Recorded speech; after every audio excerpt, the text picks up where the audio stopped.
This is approval of our minutes. When committee members have had a chance to review, I would entertain a motion to approve. So moved. Second. Moved and seconded. Any discussion? All in favor say aye. Aye. Minutes are approved. Item number 1 under old business. Throw that in. Give me that one. This time you turn it out. That was bumper music for Mr. Tyner. Approval of right-of-way use permit for 1215 University Boulevard for replacement of a metal soffit. Mike, we tabled this last week, and welcome back again. Thank you, sir. I was tasked last week to investigate.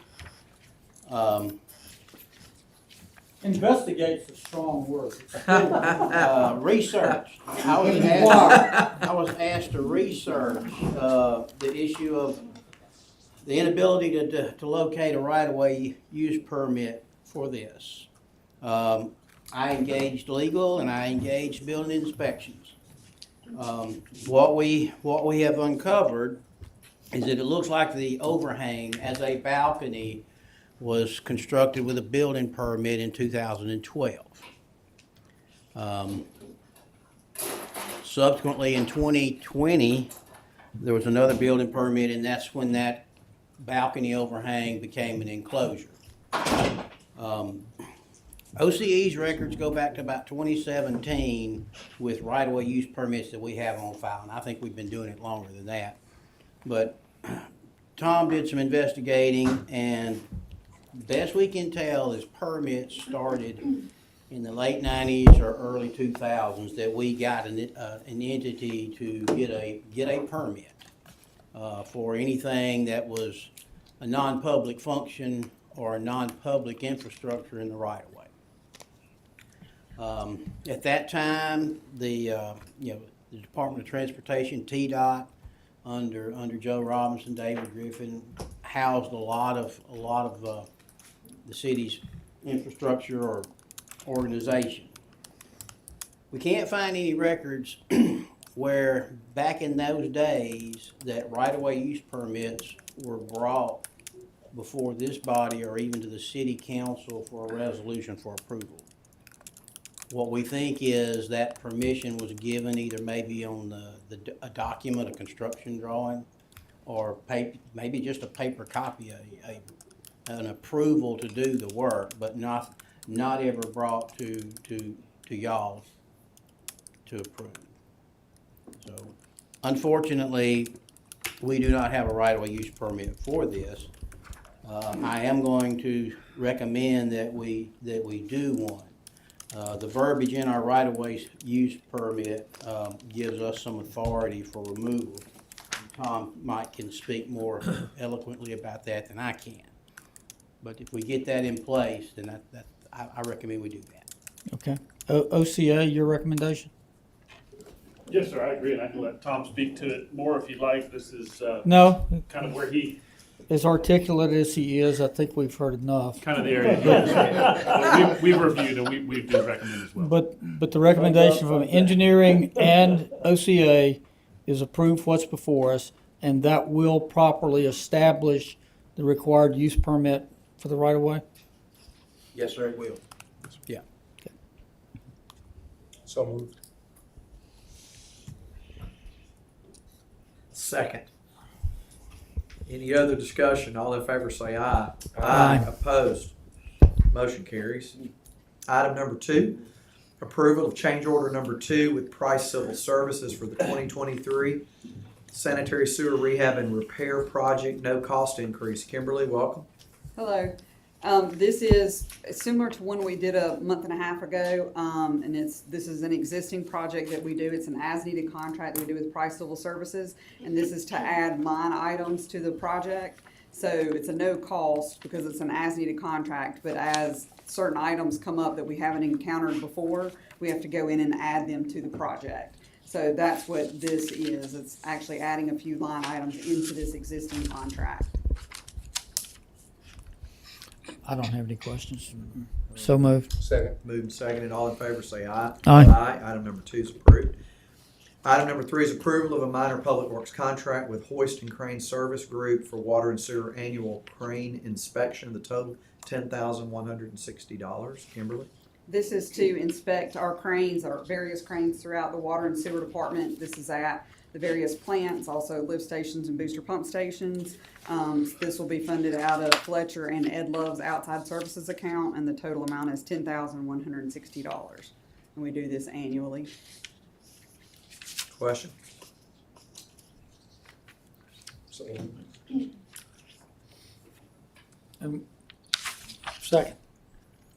Moved in second. All in favor say aye. Aye. Item number 3 is approved. Item number 4 is approval to enter into a minor public works contract with John Wayne Plumbing for Fire Station number 12 new floor drain and piping repair project. Total is $15,557. Tim, welcome. Good afternoon. afternoon. This work is funded by the facilities maintenance repairs budget.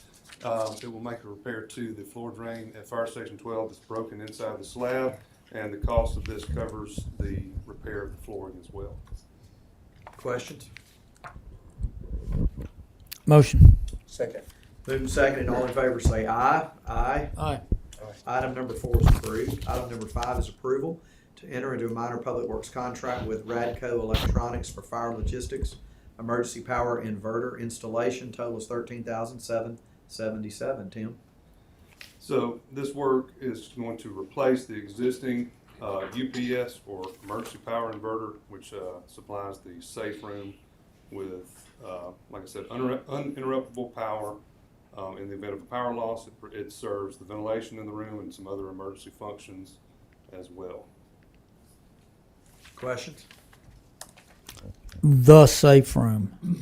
Yes, there's like a storm shelter room that's part of the public safety logistics building, place where they can go in the event of severe weather, and I guess they use it for other incident command type scenarios. Okay. And you may have mentioned it, but I missed it. Where's the money coming from? Facility renewal. Okay. Entertain a motion. So moved. Second. Moved and seconded. All in favor say aye. Aye. Aye. Item number 5 is approved. Item number 6 is approval to enter into a minor public works contract with Climate Control Heating and Cooling for air conditioning unit installation at the Mary Ann Phelps Center. Total is $8,975. Tim? This work is funded by Elevate. It is for installation only. The unit has already been procured. We've had it in possession for a few weeks already, and the work is, like I said, the work is just for installation. The quoted amount here is for installation. Was that unit, air conditioning unit, bought by Para or by us? I understand this is coming from Elevate. Is that correct? How much is the air conditioning unit? The air conditioning unit was $49,000. That's a big unit. Does that come through the committee? I have no idea. This was procured November of '22. Oh, so it wasn't last year. This was in the fiscal, actually in the fiscal 22 budget. It took that long. To get it. Yeah. And I think there were some procurement issues with the AC at the time.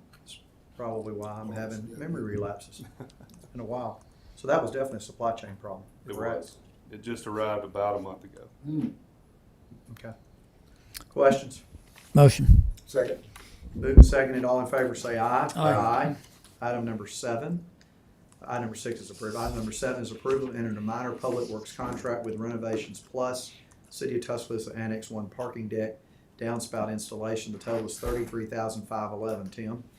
So this work is going to take the 5 gutter downspouts that are on the side of the building right here. It's going to core through the surface, the upper surface lot, take those downspouts into a central drain, run it in the parking garage below and out to the storm drain. Doing this work is going to limit the wear and tear on the waterproof surface out here. If you guys ever notice how it looks in front of all those downspouts, this work is going to not only improve the appearance, but extend the durability of that weatherproofing on the upper level surface. Questions? And it's funded by facility renewal. Motion. Second. Moved and seconded. All in favor say aye. Aye. Item number 7 is approved. Item number 8 is approval to enter into a construction contract with K&A Builders for the Calton Park Improvement Project. The total is $1.373 million. Eric, Hi, Council, how are you doing today? good. So this is to award K&A Builders the Colton Park improvements. Yeah, they were the low bidder that came in, and we're looking forward to having this park renovated and upgraded. What's our time frame on this, Eric? We're looking at 6 to 8 months. It's probably next summer. Should be done. I mean, right now it's dependent on weather, but absolutely. Questions? So, Eric, this is one, we've had some swapping of emails back and forth, right? It came in close to the original Correct. proposed expected price? Correct. And so there was a little bit of an overage, and if you start looking at some of the upgrades that the city's going to do as far as cameras, lighting, things like that, that's basically where you see the overage. And I think in your email, which was a week or so ago, there was talk about alternate one, and I didn't see, I asked what's alternate one? The fencing. It's what? The fencing around the perimeter. The fencing around the perimeter. Correct. So you're gonna put new fencing around the? Correct. We're going to replace what's there. The wood? Yes. Are you replacing the wood with the wood? No, it's going to be a metal decorative fence. Okay. Is the overage coming out of Elevate also? It's going to come out of the Elevate contingency. I don't have any additional questions. Would entertain a motion approved. So moved. Second. Moving second, any discussion? All in favor say aye. Aye. Item number 8 is approved. Item number 9 is approval to enter into a cooperative purchasing contract with Game Time, whatever, Struthers Recreation for the Colton Park Improvements Project. Total is $249,927.90. Correct. And so this is for the playground that's going to be at Colton Park. This is actually funding that's coming out of ARP. We had $250,000, and so we came in, I mean, just under at $72.10. Really? Interesting. What kind of playground equipment are you putting in there? It's multi-use. It's slide swings. I think there's a bridge associated with it as well. It's a fairly large one. My kids would love it, or at least my 7-year-old would. Let me ask you this question. Once we put this great playground in there, we're gonna make sure that we maintain it too, correct? It's going to be an Elevate Park, so it will be maintained by CFG. Okay. So moved. Second. Moving second, any discussion? All in favor say aye. Aye. Item number 9 is approved. Item number 10 is approval to enter into professional services agreement with TTL for the Colton Park Improvements Projects. The total is $13,872. Welcome, Jared. Good afternoon. All right, this is simply just to piggyback on the Colton Park portion that will come out of the elevating. The item number 8, this is for the materials inspection, concrete, site work and concrete as the project is under construction. And it is included in the budget price we have, so the overage includes this cost, so. Questions? I was on board until the last line. I'm The sorry. overage includes this The cost. number that we were over the budget that you've seen the emails back and forth. Right. That number includes this, so that is included in that total cost that you've already seen. So this is not. Okay, in but it's addition. not in this overage we just. It is voted? it is included in, well, let's see. And the 1,373,000? No, it is. That's all to K and A, Construction guy. $250,000 No, it is, for. it is additional to this. So our original budget is 1.75. If you add these number, Okay. the 1.73, the 249, and 13, you come up with roughly your 46,000, roughly over the 1.75. Okay. That's where that is. Okay, I don't have any other questions. So moved. Second. Moving second, and all in favor say aye. Aye. Item number 10. We have an item from suspended rules. So I guess, do I need to make a motion to suspend the rules, Mr. Bobbitt? I would call for a motion to suspend the rules to hear this item. So moved. Second. Moved and seconded. All in favor say aye. Aye. Rules are suspended. This is a resolution authorizing the mayor to execute an agreement for maintenance and upkeep requirements concerning a joint use agreement and easement regarding the Hopkins building lot and adjoining lot between the city of Tuscaloosa and Buffalo Rock Company at the Tuscaloosa County Industrial Park. Took a Mr. long time Bobbitt. to type that, you know? It is. That doesn't take much to confuse me, but please enlighten us on what we're doing. I see we have a distinguished We guest have- over we there have- too that can help us. Mr. Smith. We have something. This does involve the Hopkins building, as you know, that is our municipal warehouse. It's at the Airport Industrial Park. It not only involves, bear with me, the Hopkins building here and the adjoining lot that's currently owned by EDA here. The blue line you see is what is in question and what the issue is. A little history lesson, when Mr. Houston Hopkins bought this property from the IDA, in 2006, there was an agreement between Mr. Hopkins and the IDA that on this, regarding this adjoining lot, that there would be a 30-foot access easement placed here, and also that he would build this road. And it would serve not only this property, but also the adjoining property once it's developed. So that's why that is there. This is the easement we're talking about, the area right here in the woods. Currently, the EDA has an agreement. Actually purchased this property with Buffalo Rock. And recently, from what I understand, the condition recently came up and it's delayed their closing. And that's why we are here today. Buffalo Rock is seeking the easement from the city based upon the agreement we had in 2006. Mr. Denny to be able to use that strip. And that is why we are here today. And the urgency is they are ready to close, get this easement and this issue behind them, and they're ready to close, and that's what we're here for today. And if you want me to read the resolution again, I will. They're basically asking us to allow them to use, To allow them what? to use Yes, just to what use was it. put Yes, in place years ago, yes, because they want to have access yes, sir. to Just memorializing that to allow them specifically to use it. Yep.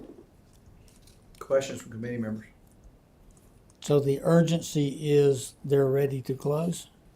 Actually, I think the gentleman here can answer that question. I believe that Mike, come on up. Mike's here, and Mr. Damon Denny from Borough Foreman. I believe that the closing has been delayed because of this, if I understand that correctly. Yeah, first let me apologize for my attire. I've been in the woods in Marengo County and just got back into town. This contractor, this agreement with Buffalo Rock came about after they sold their warehouse to, I believe, was the food bank, if I remember correctly. And they had come to us and asked us to try to help them find a piece of property where they could locate a replacement warehouse. This was in August of last year. We entered into a contract with them to sell them this piece of property, I believe in August of last year, August or September. And we have we've been trying to get this deal closed since then. There have been some issues that have come up that are internal to Buffalo Rock that have delayed the closing, but we finally got to a point where, they've got to have this warehouse, they need to have this warehouse open so they don't have to keep running their product back and forth from Birmingham down here. And in fairness to Damon, I think he got involved, last week? Yes. Yeah, last week they got around to calling their lawyers and asking them to take a look at it. And of course, when they started looking at title, they saw this provision that authorized the use of the roadway. And the reason that we're doing this easement or this agreement, or what we're trying to do, is to help them and help the city have a clear definition of the rights and responsibilities that each party would have for the construction, maintenance, all of that sort of thing, curb cuts, that sort of stuff. And so I guess Tom first saw an agreement within the last few days, It was something that it's not terribly difficult to work out because it's already there in place. Mr. Hopkins did what he was supposed to do. He built that roadway back there. And this, like I say, is just to clarify what would happen. There's a possibility that Buffalo Rock may want to extend that road. Well, that shouldn't necessarily be the city's responsibility if they are the ones who are going to use it, but the city should also, if they needed to use it to gain access to the Hopkins building. I know at one point in time, I believe it was Scott maybe that I talked to, I don't know, but talked to someone about the possibility of adding additional access along the back wall of that building. May have been a prior owner, I'm not sure, but we talked about the possibility of doing this, and hopefully what this agreement will do is just clarify that going forward. If you wanted a little more history, I can give you more history of why we added. No, I want, look, I have no issue at all with the content of the substance. I'm just trying to determine why we're being asked to do it under suspension of the rules. The main reason is that we've been trying to get this thing closed now for a year. We're finally at a point where we can get it closed. This came up at the last minute, and we were supposed to close not this, yesterday, but the Monday before. And that was when when they reviewed the title, they saw that they wanted something that was with more clarity in it, and I don't blame them. Okay. So I think you mentioned some operating exigencies Yes. that this will alleviate for them. Yes, sir. Okay, I will make a motion to approve, but please ask, or just be mindful, when we suspend the rules, it's not a good practice. Yes. I'm familiar. Thank you, sir. We got a motion and a second. Any other discussion? All in favor say aye. Aye. Aye. The item under suspended rules is approved. Thank you, Mike. Thank you, Tom. Is there any other business to be brought before this committee today? Our next projects committee meeting will be next Tuesday, Halloween, at 2:30. So we look forward to that. Wonder if anybody's dressing up. We'll see. I would entertain. Batman. Yeah, I would entertain a motion to adjourn. So moved. Second. Moved and seconded. Any discussion? All in